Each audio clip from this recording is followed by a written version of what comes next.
now? Okay, I think you can hear me now. Okay, so thanks a lot for the very kind introduction. Good afternoon to you all. So let me start with a question.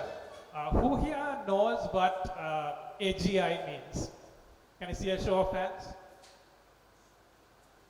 Okay, actually, who doesn't know what AGI is? Okay, so let me define that for the people who don't know the term. So AGI stands for Artificial General Intelligence. And so what we're trying to do is we are trying to build artificial intelligence which can solve general problems as well as a human can solve them. So here's a question.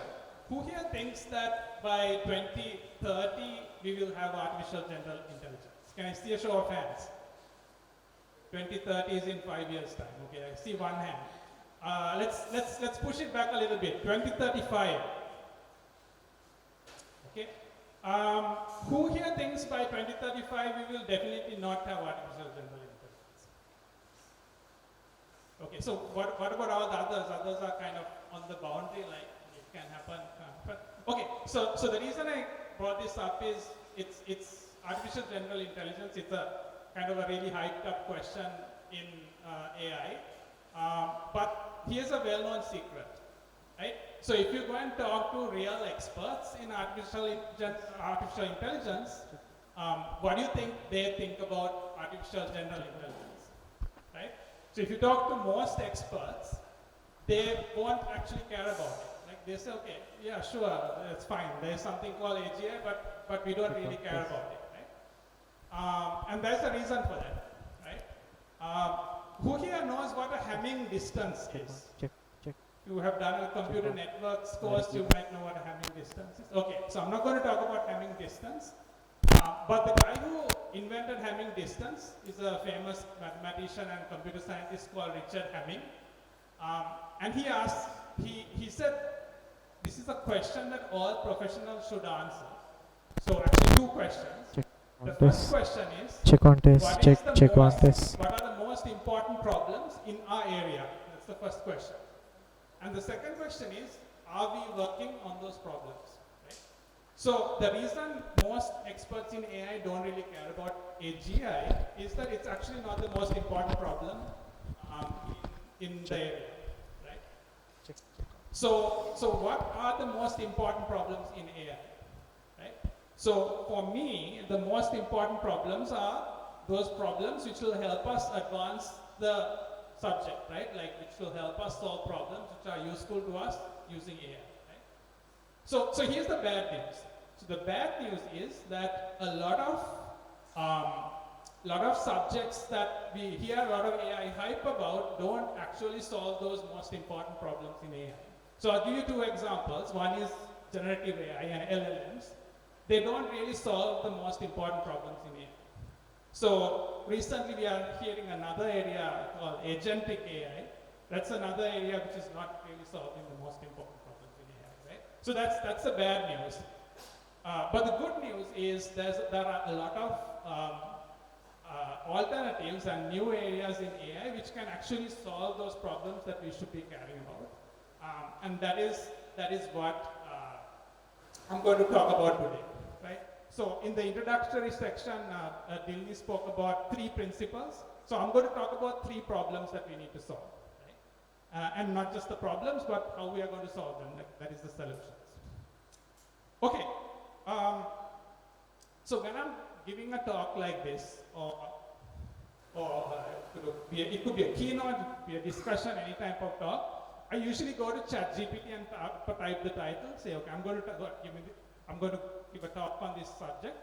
Give me the best points for this talk, right? So why do I do that? Okay, I'll tell you why I do that a little later. But first, let's actually think about what happens when I do that. What happens if you go to ChatGPT and say, okay, I need to give a talk on this title. Give me some points. What actually happens? Right? So what happens is that text will be turned into a bunch of tokens.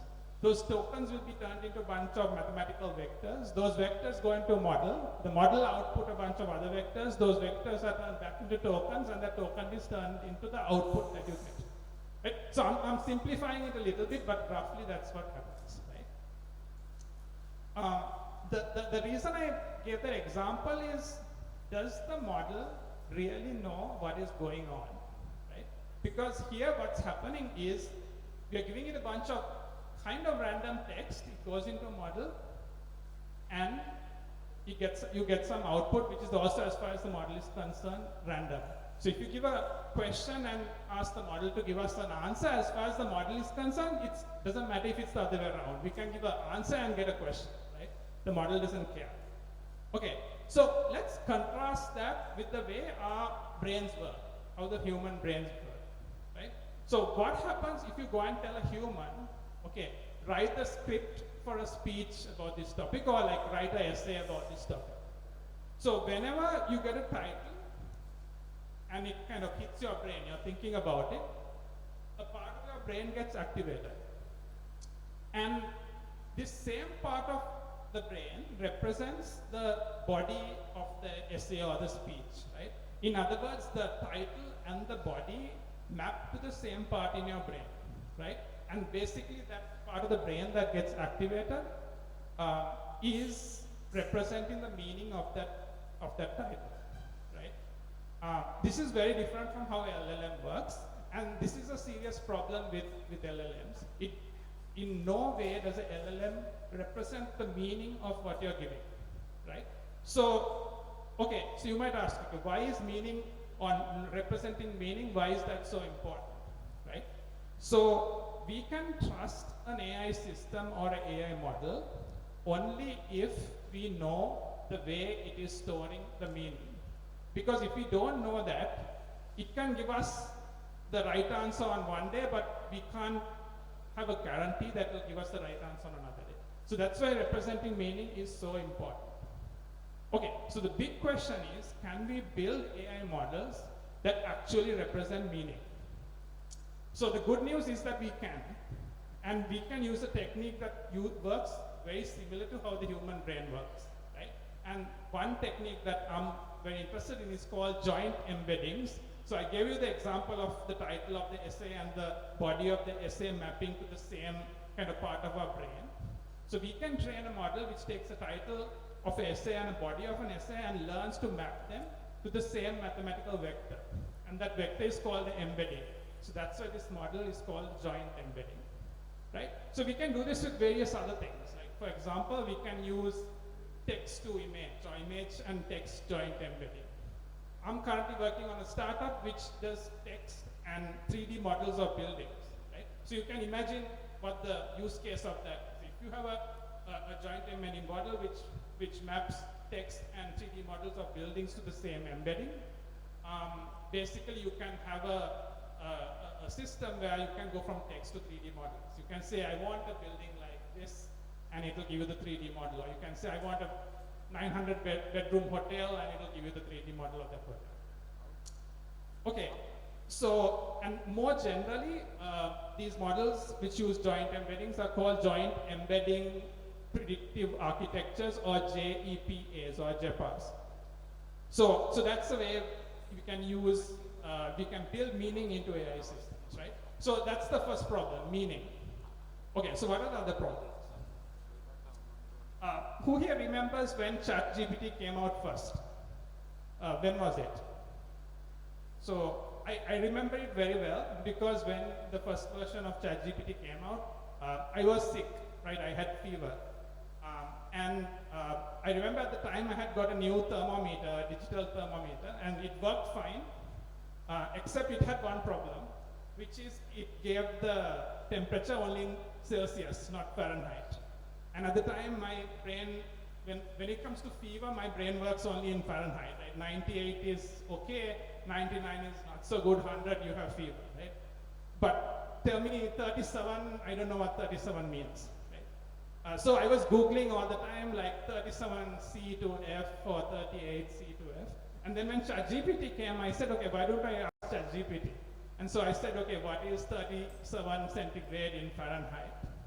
And so this is the output that first version of ChatGPT gave. First, it put the equation for converting Celsius into Fahrenheit, right? So F equals 9C divided by 5 plus 32, right? So it got the equation correct, but the first line was wrong. right? Without doing times 9, it did plus 9. And then after that, everything was wrong, right? So you know why that happens. That's called a hallucination. And this is also the reason why LLMs are very bad at reasoning, right? So if you think you have a step of operations, and each step has an error of 10%, if you have 10 steps, you can do the maths, the error goes up to 65%, right? And if you continue that from 10 steps, you go to 100 steps, the error is like 99.9 something something. So almost guaranteed that it gets it wrong, right? So that's why LLMs are so bad at reasoning. So, okay, how do we solve that problem? So now if you take your phone and put 37C to F on ChatGPT, of course it will get the right answer, right?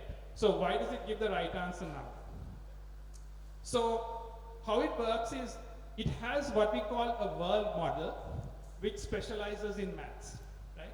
So a world model is a model that has some expertise in some area, right? So for example, if you take Deepa Blue that beat Garry Kasparov at chess, that's basically a world model that specializes in chess, right? If you think of a flight simulator, that's a world model that specializes in how planes fly, right? So here's something that people don't tell you about agentic systems, right? Agentic systems are basically just LLMs plus a world model. And the second more important thing that people don't tell you is it's the world model that does all the work, right? Actually, you can have a world model without LLM and you can do reasoning perfectly well. Or you could use a world model with something like what I told you before, a joint embedding predictive architecture, and it'll work, it'll get you your reasoning just as well, right? So we should all be working on world models instead of working on things like agentic systems. Here are the reasons, right? First thing is, compared to LLMs, it's actually quite cheap to build world models. So I'm working on a world model which specializes in the Sri Lankan legal system, right? So it's a kind of expert on Sri Lankan law. Now the interesting thing about that is no one else is building it. So you have no competition, right? In the introduction, it was mentioned that kind of success is kind of not zero sum, right? So world models are also not zero sum. But if you're trying to compete in the LLM space, it's almost impossible. In the world model space, like there's plenty of opportunity, right? So that's one way, probably one of the best ways of solving the reasoning problem, focusing on world models, right? Okay, so we solve meaning, we solve reasoning, right? I want to talk about one more problem that's really important, right? So have you thought about why training LLMs is so expensive, right? So when DeepSeek came out, I think they said it took like $6 million to train. So these days, like $6 million is considered very cheap, right? When actually, if you take some of the bigger GPT models, you go to like hundreds of millions of dollars or even billions of dollars. Actually, we are not still sure whether it actually cost only $6 million to train DeepSeek, right? That's what they say. Like we don't really know. No one else has just tried training it and kind of verified that you can train the model for $6 million. But have you thought of why it's so expensive, right? So you could argue that, okay, it's expensive because it's doing something very smart. It's doing something it's very sophisticated, right? So I would argue that it's the opposite, right? So here's an example. Who here has taken a COVID PCR test? Anyone who has taken COVID PCR test? I see a few hands, okay? Okay, so any medical test, like a COVID PCR test, has what we call a false positive and a false negative, right? False positive means you don't have COVID, but the test says you have COVID, and false negative means you have COVID, but the test says you don't have COVID, right? Okay, so if I tell you that the false positive rate for the COVID PCR test is 10% and the false negative rate is 1%, okay, and you go to the hospital and get a PCR test and it says it's negative, what is the probability that you actually have COVID? Right? Who can give me the answer? Anyone? Okay, I don't see any hands. Okay, don't worry, I don't want the answer. The reason I asked it is just to demonstrate to you that it's not easy answer, right? And don't worry, it's not because you're a dumb or something, right? It's a difficult question. Okay, compare that to another question, right? So I asked you all to go outside, walk around for a little bit, look at the sky, and then coming and tell me whether in 1 hour's time, whether it's going to rain, right? So here's the interesting thing. Most of you will get that right? Especially if you live in a place like Colombo where it rains all the time, we are pretty good at predicting whether it's going to rain in like 1 hour's time, right? And if you think about it, if you try to train a AI model to do that, it's actually quite difficult. It's quite difficult to turn an image or a video into the prediction, right? Only recently have we come close to solving that problem. So how come our brain is dumb when it comes to the probability question on the PCR test, and how come we can predict the rain very easily, right? It's because our brains use a different sort of model, right? It's called an energy-based model, right? So roughly, an energy-based model is when you look at the sky, and if it kind of looks normal, it looks like every other day, we call that low energy.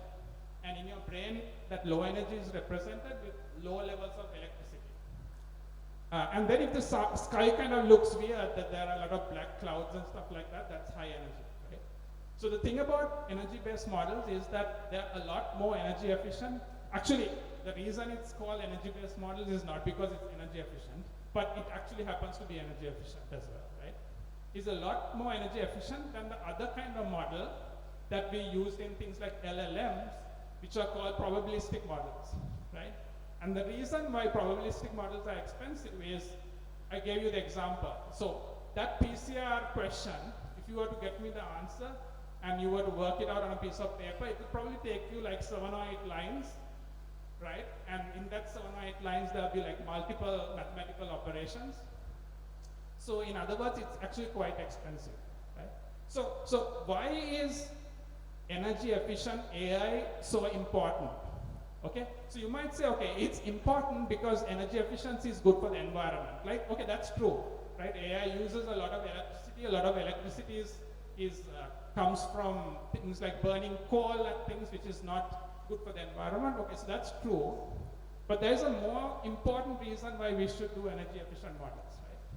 So as humans, we are always told that we should work smart, right? We should work smart and not hard, right? So if we, as humans, we want to work smart and not hard, shouldn't we apply the same standard to machines as well, right? So machines that use probabilistic models are actually working hard, while machines that can use energy-based models are actually working smart, right?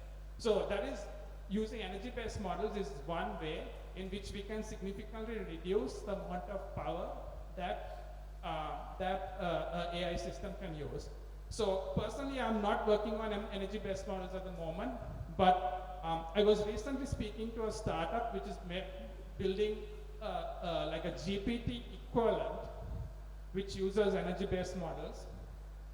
And they claim that by the end of next year, we'll see whether they're right or wrong, by the end of next year, they can build a GPT-4 level energy-based LLM-like model that can not only run on your laptop, but can be trained on your laptop. Right? Imagine if you have a GPT-4 level alternative that can be trained on your laptop, right? So that is the potential of these energy-based models, right? Okay, how are we doing on time? How much more time do I have? 10 minutes, okay, sounds good.